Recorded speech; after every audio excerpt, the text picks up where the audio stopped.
పర్లేదన్నా.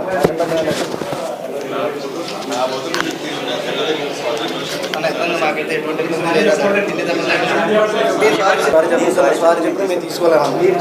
మాకు ఇలాంటి ఎన్ని దెబ్బలన్నా పడేస్తాం. ఎట్టి పరిస్థితుల్లో కళ్యాణ్ గారిని మాత్రం మేము గెలిపించుకుని తీరుతాం. ఇలాంటి దాడులు ఎన్ని వచ్చినా మేము తట్టుకుంటాం అన్న, అందులో ఏ డౌట్ లేదు. సారీ మాత్రం చెప్పొద్దు అన్నది. మీకోసం పొద్దున పూజ చేయించి తొందరగా గెలవచ్చు. మీరు ఏవైతే చెప్పారో మేము అన్ని మనసులో పెట్టుకుంటాం. అవన్నీ మన గెలుపుతో మనం ఆన్సర్ చెప్పాలి. తప్పదు.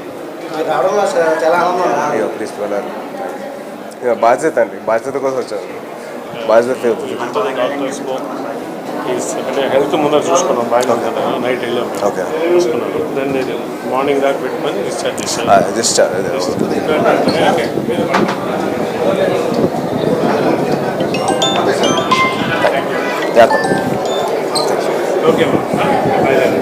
లేదండి, విజయ పేరులాగా ఉంది నాకైతే. ఇవాళ నేను ఒక గురువుకి శిష్యుడిలా రాలేదు, ఒక మామగారికి అల్లుడిలాగా రాలేదు, ఒక సేనానికి సైనికుల్లా వచ్చాను. ఆ సేనాని కోసం సైనికుల్లా వచ్చా కాబట్టి మీరందరూ దయచేసి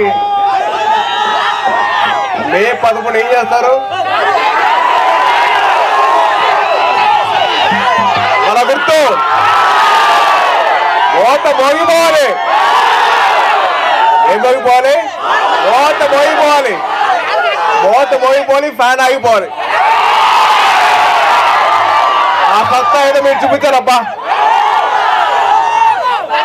ఏమీ చేయకుండానే మా మామగారు మీకోసం నిలబడ్డారు. మీరు ఒక్కసారి మీ గడప దాటి వచ్చి మీ ఓటు వేయండి. రాజు క్లాసుకి ఓటు వేయండి. మీకోసం నిలబడతాడు. ఆయన కంటే ముందర మేము ఉంటాం. మీరుంటారా? వినపడలా ఉండంటే మనందరం ఇలా కలుసుకోవడానికి చాలా ఆనందంగా ఉంది. అలాగే మిమ్మల్ని ఎప్పుడు కలుసుకుంటూనే ఉంటాను.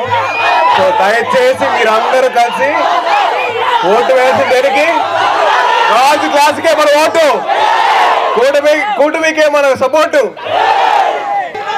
బ్యాలెట్ నెంబర్ 4 మనకు ఓటు గుద్దేయాలి. Thank you.